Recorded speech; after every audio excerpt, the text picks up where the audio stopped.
a former general who defected to our side.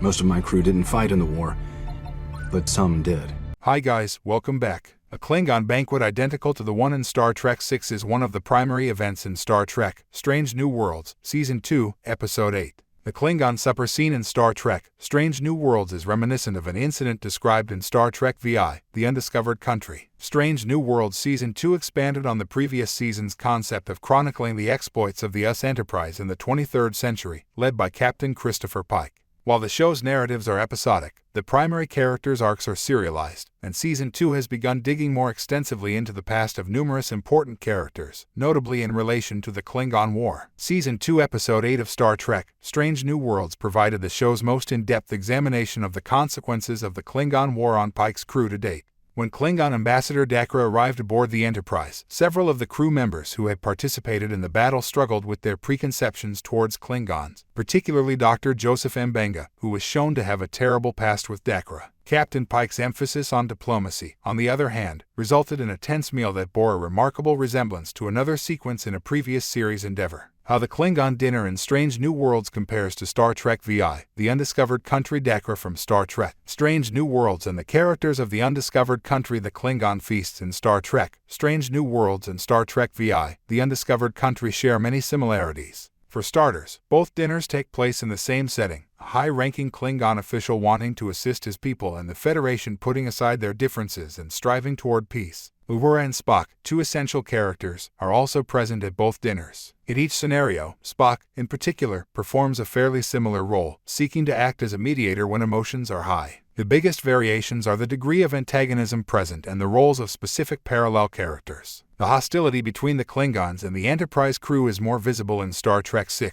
but in Star Trek: Strange New Worlds, hostilities are kept to a minimum on both sides. In their respective dinners, Captain Pike and Captain Kirk play very opposite roles. Pike, who has no ill will toward Klingons, and Ambassador Dakra are the voices of reason, but Kirk aggressively antagonizes his Klingon visitors owing to his own preconceptions. Klingons are murdered in Strange New Worlds and Star Trek VI. Dakra and Chancellor Gorkin in Star Trek: Strange New Worlds and Star Trek VI, respectively. The final events of both Star Trek: Strange New Worlds, Season 2, Episode 8, and Star Trek VI, The Undiscovered Country revolve around the death of a Klingon. In their separate storylines, Chancellor Gorkin and Ambassador Dakra are both slain by Starfleet officers. Despite the fact that the killings occur for different causes, Gorkin and Dakra serve as fascinating comparisons as two Klingons advocating peace with the Federation. While Dakra's morality is more debatable than Gorkin's, it is obvious that both were seeking to effect genuine change before their deaths. Unfortunately for Dakra, his death has far less significance than Gorkin's. Gorkin's assassination and the ensuing plan to undermine the Klingon Federation peace negotiations that it uncovers go down in Star Trek history as the first genuine step toward peace on both sides.